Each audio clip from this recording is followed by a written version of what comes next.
What is up, everyone? I'm back with another surprise episode of Paco's Chingasos. I'm here with SLV and our very special guest, DJ Saltee. How's it going, my friend? Going well. How about you? Oh, I'm doing pretty good. How's your drive up here? It was fun. Hell Always yeah. fun driving down to Amarillo. Is tonight the start of y'all's tour? Tonight is the first night of the tour in Amarillo at Whiskey River. Hell yeah. How many dates are y'all gonna have on this tour? We got 5 thus far. If anyone happens to have any bookings available, we'll pop something in between. But yeah, there's 5 right now. Fuck yeah. And you're taking Eric with you? Yeah, bring him along. I mean, he's pretty good DJ. I've seen him. This is my manager. Hell yeah. You're a manager too? Yes. Kind of acting like it. Right. I don't know how I'm just, I'm willing it into existence. Right. I keep calling him my manager, and then one day it'll stick. Yeah. That's the way to do it, man. Like, I call him boss man all the time, and then next thing you know, they're like, "Hey, man, we're going to Lubbock." It's like, "All right, let me pack, let me get dressed and head that way." He is the boss man. Yes, I sir. do what he says, and that's that. Hell yeah. I need to be told what to do. That's why I'm married. Ain't that the truth? He's like, if I do what I'm told, I can't get into trouble. Exactly. It's the motto I live But by. I don't ever end up doing it. That's the hard part. Right. Is actually doing it. Well, all right, man. I'm gonna ask you just a few questions. They're Yes, sir. they're gonna be very basic. But Yes, indeed. it's a good way to get to know people with the basic questions, and then from there we'll just start talking about whatever until it's time to go. I wish I had a bandana like you. It could be could be matching. Right. So Sweet. You have to be karate It would be the Warriors. yeah, the like, Karate Kid of the Warriors. Warriors. Yeah. Well, it was one Or of I those. could be Johnny. You could be Oh, man, Daniel. I can't be Larusso. Daniel. Yeah. I can't be Daniel. Why not? If He's an ass- anybody, he's kind of an if asshole. anybody in the Karate Kid universe that I could choose to be,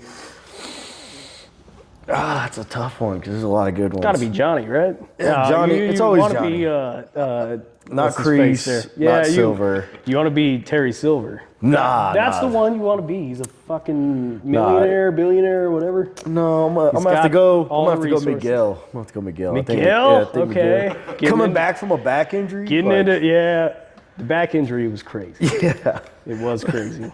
But no, man. Getting So thrown over the fucking high school railing. yeah. No, man. I do love Miguel, but I do think Terry Silver. Terry Silver. Terry Silver's got to be the best. I mean, he's one of the ultimate bad guys. He's up there. hilarious. I like He's it. hilarious.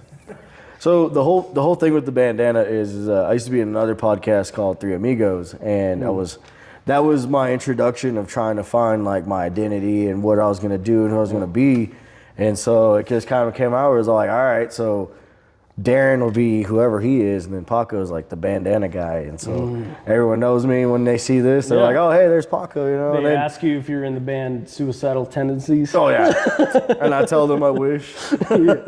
Yeah, me too. But anyway, way off topic. All right. Sorry. No, you're good. You're good. I will derail this whole podcast. That's by the fine. way.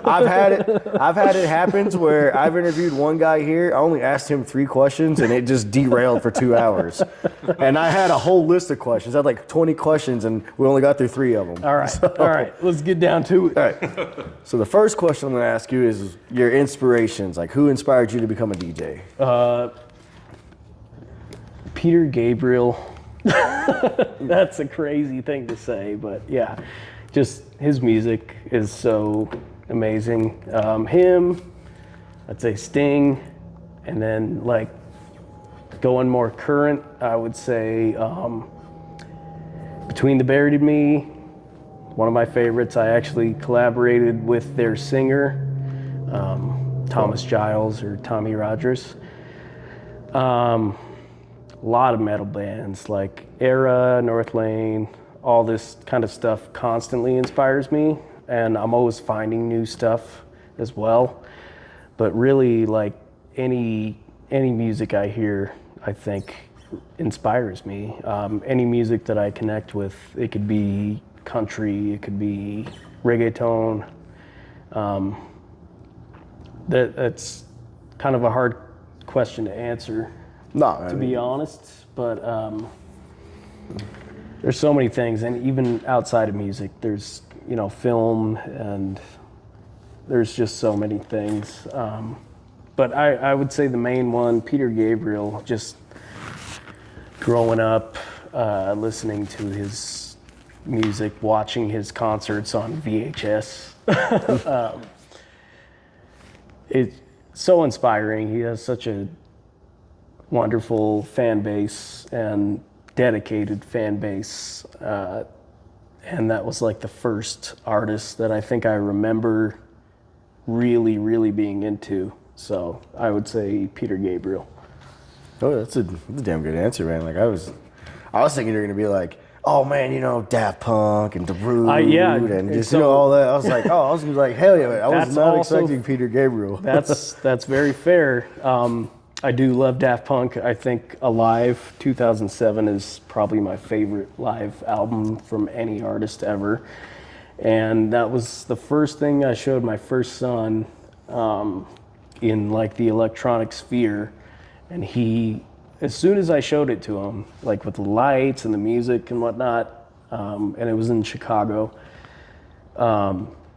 he just, the first time I showed it to him, right after that, he just constantly asked me, as like under 2 years old, he was just going, you want Daft Punk? You want Daft Punk? And it's like, yeah, I do. So we'd put it on. And yeah, Alive 2007, I think I've heard / seen probably over 1,000 times. So that is a valid answer as well. Yeah, man, that's good. I That's, remember Homework. Yeah, Homework, Yeah, Homework was, is If you could was pour the out a blueprint. CD, I probably wouldn't have done that. Yeah, I was the same way with the Alive 2007 CD. I asked for it for Christmas and I got it, and it was just my whole life for so long. And you know, that's pretty far removed.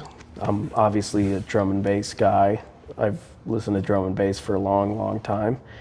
But I think Daft Punk, as with like many producers, has a really, really profound effect on all of us as electronic musicians. So I was gonna say, growing up, so like my music, like the music that I listen to is like most of the day, it's death metal throughout the day. But Yeah, I have my same. moments. I have my moments where it's like I'm a big fan of, because of my mom, I was a big fan of like DJ Alice, Darude, Daft Punk definitely, everyone that would DJ come up- Radar.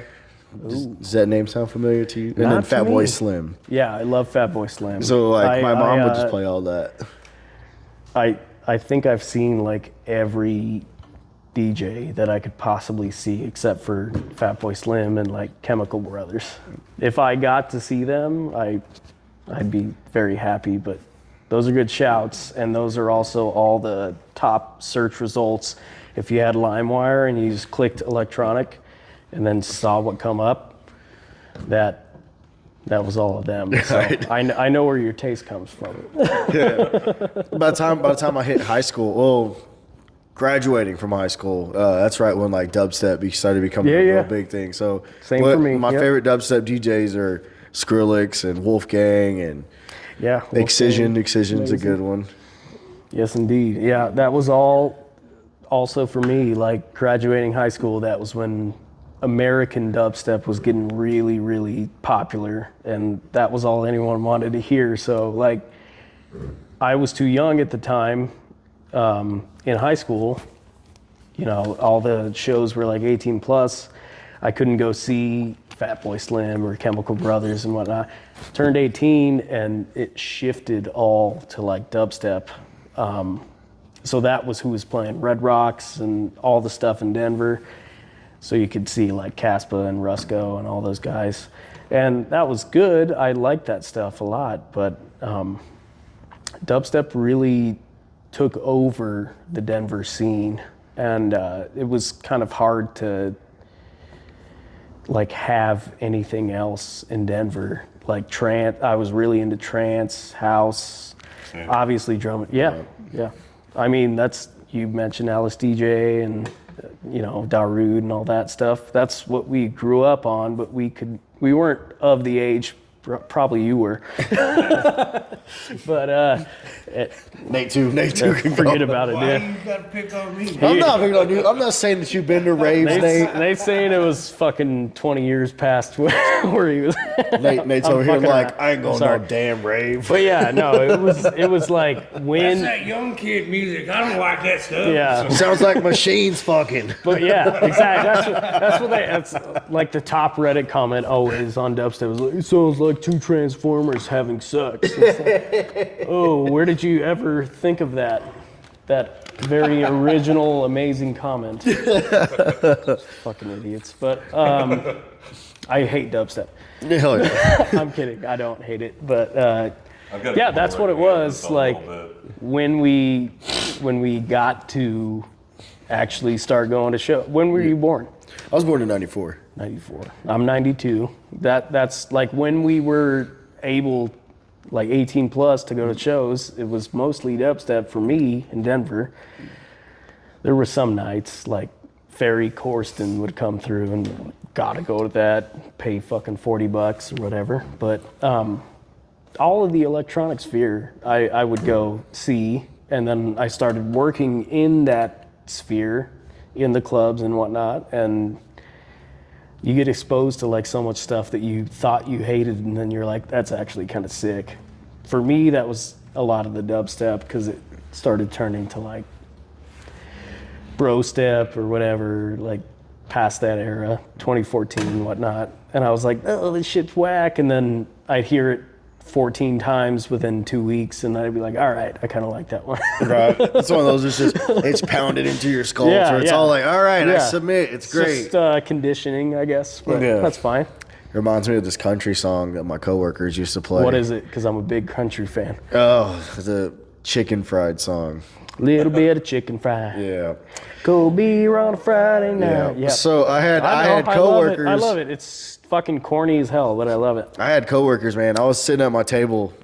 This is when I used to weld. I'd be at my table and I'd have like my speaker right here because I couldn't have my headphones. So I'm the kind of guy, like, if we're in the shop, I won't blare my music. I'll have it to where I can hear it, but everyone else will blare their music. So you're like, on one side of the shop, it's like some rap and mumbling and whatever the hell it is. And then I had like the country guys next to me. So I heard that song over and over to the point where I was like, hey man, can you turn that radio off? And then like a year later, it'd come on the radio. I'm all like, oh hey. So it's one of those I where love that, dude. I was forced to like it. I was just like, That's what I mean, though. Like, you get exposed to so many things that eventually they start clicking for you, and then you're like, yeah, that's kind of one of the songs that I listen to a lot. Yeah. Even if I hated it at the start, like there's like some fucking Jonas Brothers song or whatever. Like, it doesn't matter, you know. If you hear it enough, even if you think it's shitty at first, like sometimes you can find something within it that you're like, actually, I kind of like that now. I remember, and this is very, very stupid, but there was a song like 5 years ago on commercials, and it was a country song. It was some lady, I forgot her name, Lainey Wilson. oh yeah, she like plays a jelly roll now. Yeah, probably. I don't know, but I know, because I mean, you know, they did a song together. And I'm like, Yeah. damn, that's a pretty good song. there was this car commercial. It was for like a Silverado or something, and the song was like, I got a heart like a truck. And I was like, that is such a fucking stupid song. And then I saw the commercial like 300 times because I watch NFL football. And then I was just like, who's that again? Shazam it real quick and put it in my playlist. Like, now I actually like that song. So it is exposure. So if I can expose some of these folks around here on the tour, whatnot, to drum and bass, if they hear Botadon enough, then maybe they'll start to like it. Yeah, there you go. So There you go. That's what I'm saying, though. That's the entry level stuff. And now, like, I don't know if you've seen these new Apple commercials, but they got like jungle playing on these Apple commercials, and it's just like some guy running down the street being chased by a recliner or something. It's like a CrossFit thing. I don't know. But they got jungle playing, and I think a lot of people are going to be like, what is that sound? Like, it's fast and lots of drums and whatnot. Straight up jungle, and Apple somehow found this and said, let's revive the late 90s, early 2000s and put this in a commercial. I think it's working because I want to know what that song is. I still don't know. But if you've seen that commercial, you've heard it. It's just like a raga MC going, and then a jungle beat. And it's like, that's, America's starting to lean back into drum and bass over, a couple of years ago it was techno, a couple of years before that it was like bass house, a couple of years before that it was dubstep. There's plenty of ways to get exposed to this music, but when like the big wigs and the big companies start putting it in commercials and shit, I think that's what kind of brings more people in to see this kind of stuff, because drum and bass jungle, it has such a rich history, but not outside the UK. We had a moment here in the early 2000s where it was kind of popping off. You had Diesel Boy and Planet of the Drums and AK 1200, Dara, all those guys are in Planet of the Drums. And you would see, like 10 years ago, you would see those guys getting booked and not a lot of tickets sold. I think if you book them now, which they're all kind of retired now, but if you book them now, I think you would have a bigger crowd as tastes, I don't want to say mature, but as tastes evolve. Like we start to move away from the bro step, we start to move away from I always say entry level, and I don't want that to be demeaning, but like the stuff that we're exposed to on the daily, like everyone's heard a Skrillex song, everyone's heard Alice DJ. Yeah. Even as we move forward, there's going to be new names that are, what the mainstream is getting exposed to. So it's cool that right now jungle is kind of being exposed through these commercials and whatnot. So yeah, I don't know. I don't even know what the question was. I'm rambling. Hey, listen, that is so. I'm not going to lie to you. If you go and watch any of my podcasts, that is my favorite part of the podcast. Is once when they start rambling. Yeah, once I get so it's like I can do that. And no matter what the question was, once I can get someone rambling, to me it's like how I do my podcast is like, yes, I'm going to ask the questions and I'm going to try to stay quiet as most of it, because it's like my favorite thing is meeting new people. And so this right here is like I get to know you through doing this. And so I'm super excited. So it's like ramble away. I was just going to say like tonight, I'm super excited because my bassist is also a DJ, and he's progressed in so many ways. Like I have actually one of his demos on my phone, and I can play it later. But shout out to Mike, which is DJ Twitch. He was the DJ in my first band, which was Corrosive Wrath, and now he's the bassist in my band. Didn't I master a song for you? I did a Corrosive Wrath song for sure. Yeah, that's right. I sure did. Oh yeah, which one was that? It was probably before my time. It wasn't before your time. I don't know. Oh, okay, yeah. It was like 3 years ago. Okay, I definitely have a project file of that master on my computer right now. It could have been Retribution. It could have been. I think it was Retribution. Yeah. Very well could be. Yeah. I'm pretty sure because I scrolled past all my project files and I'm like, there's that one. Yeah. But no, Definitely that. So like I said, that's the DJ from there. He's became my bassist, and yeah, those are all my brothers. I love them all. Sick. So shout out to them. I didn't know they had a DJ. That's cool. It's yeah. very new metal. Oh yeah, it's super sick. He's like I said, he's come such a long way. Like he's great. Love that dude. I think we'll see him tonight. Yeah, I was gonna say he's gonna be out there, and I told him I was like, man, like whatever you don't know, I was like, if you get a chance, study. I mean, he's really good at that. Like I could show him bass tabs and he'll pick them up by next band practice. Yeah. So he's really good at like, seeing things and just boom, just picking it up quickly. That's sick. Yeah, man. That's It's good old fashioned a time. good talent to have, I think. Do any of you guys have a question? Well, I already know this guy, so. Oh, okay. I'm cheating. Hell yeah. I forgot all the questions I was going to ask already. So, okay. I remember Where's now. your paper? See?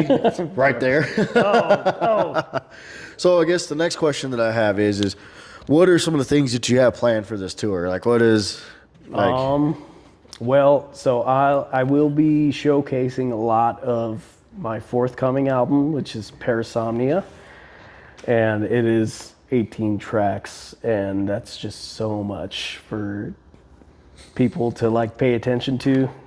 And this album's been in the works for 5 years.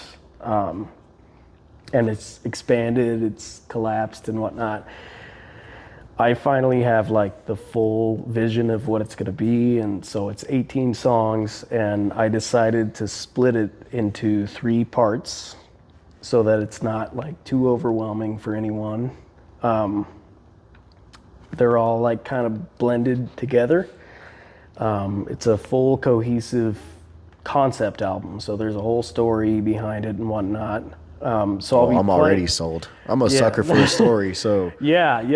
I'm a huge like progressive metal fan, and most of those albums are concept albums, so it's always stories. And you know, I wrote for a long time too. I want to get back into it, just writing, but it's nice to like bring that quality to music as well and like make a full story. So I made this story, I will say probably 5 years ago.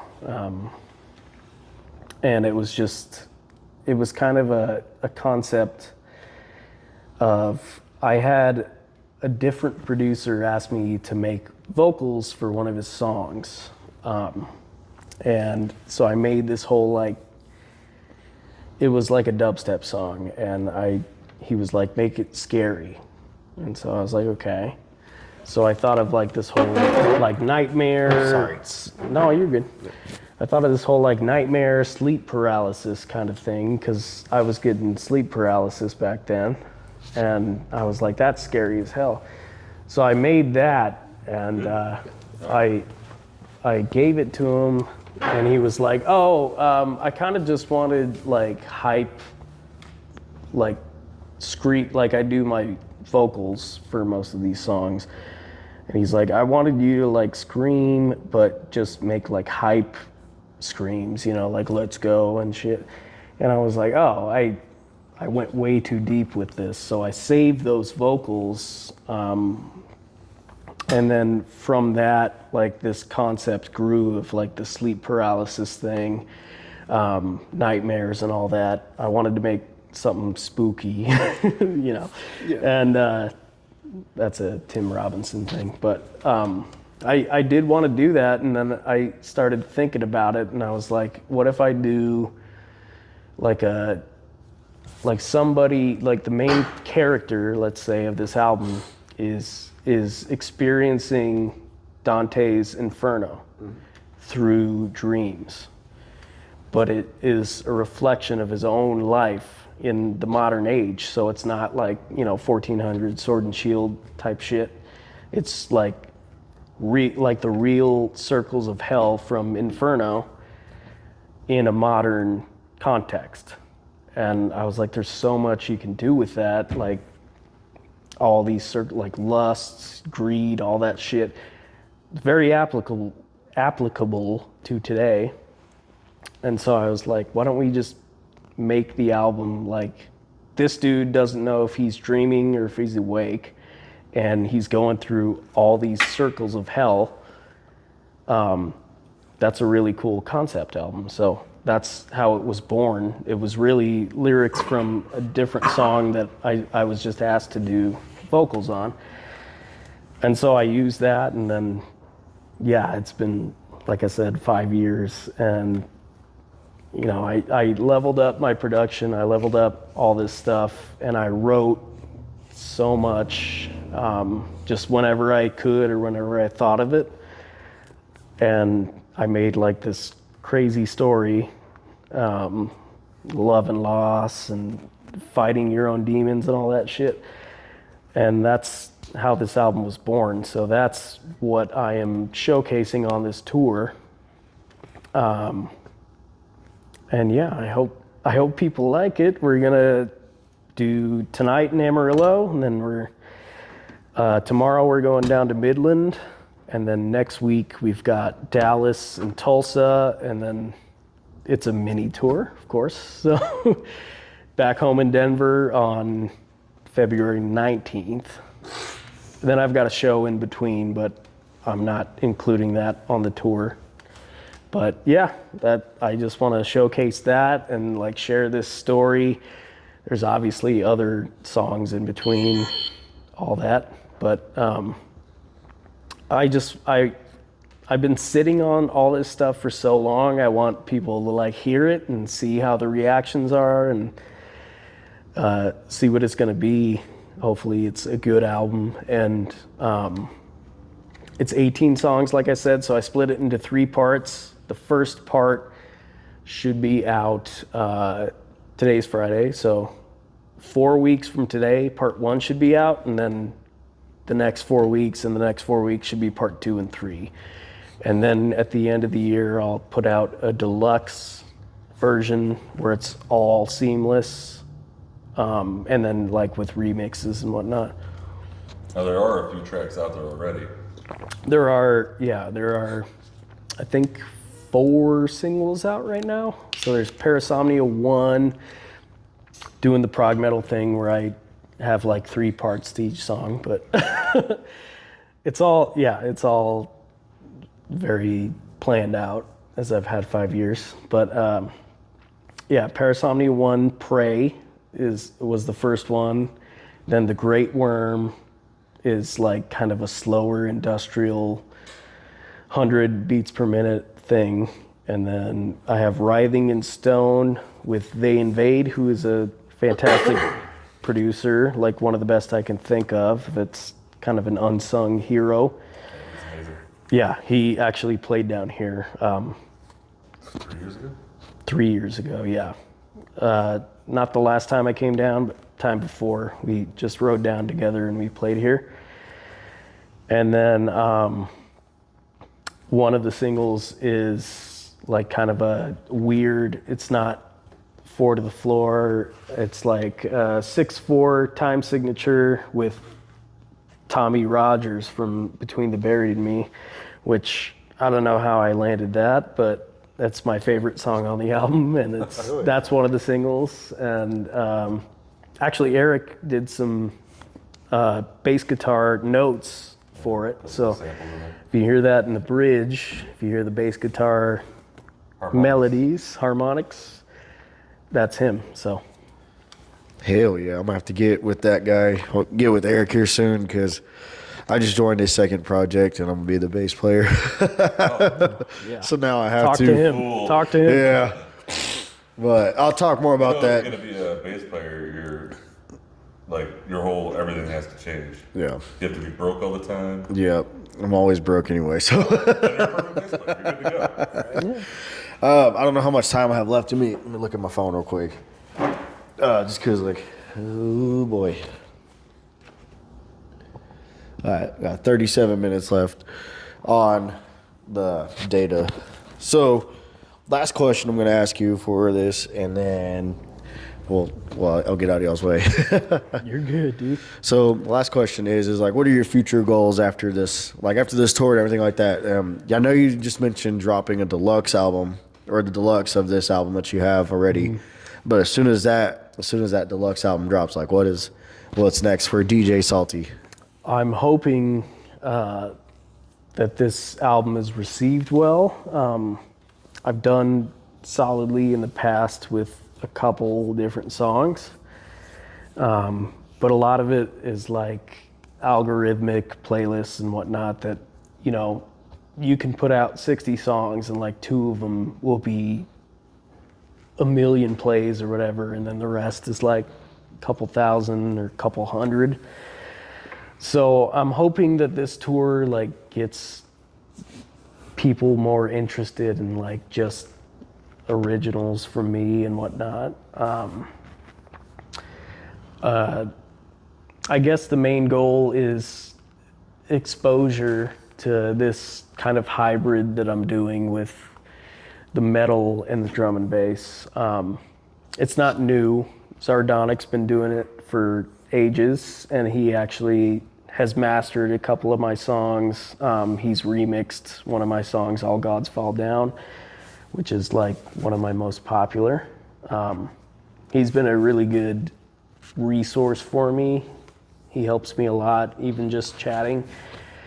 Toronto is Broken, Mechanical Vein, Biomechanical. All of these guys are like kind of in the same vein as me. And so this album will come out on Hybrid Black, which is the label of Mechanical Vein and Biomechanical. And so it's like kind of half an industrial thing, which I think everyone loves industrial, but it's kind of half that and then like half drum and bass, and it's the marriage of those two. So like the metal, like the really hard shit, I think was a good fit for them, and that's how I got on that label. So I hope with this tour, like we kind of push that sound. I know that the marriage of like metal and electronic was really big for the last few years with dubstep. You've got like Phase One and Sudden Death and all those guys.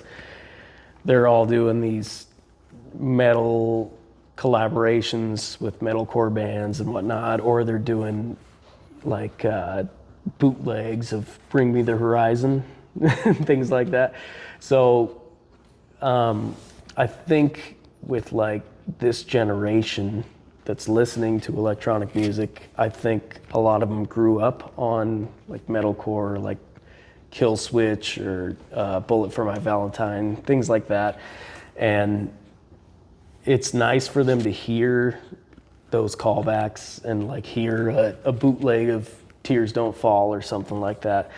And I just hope to bring it deeper because like the prog metal thing is so niche.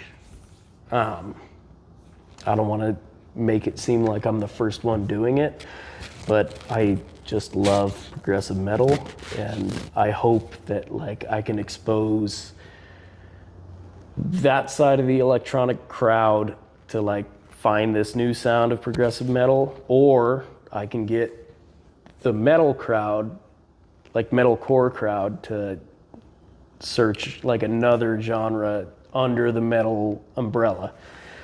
So that's the goal, really. I just like spreading music, and I like the stuff that I make, so I hope it's well received. Oh yeah, I fucks with that. Yeah. Well, man, I appreciate you for doing this interview with me. I'm sorry I'm all stuffed up today. No, you're good. Stuff, but I give you one of those. Yeah. Yes, sir. Thank you again. Thank you very much. Eric. Yeah, thanks for coming by. And of course, thank you, Nate.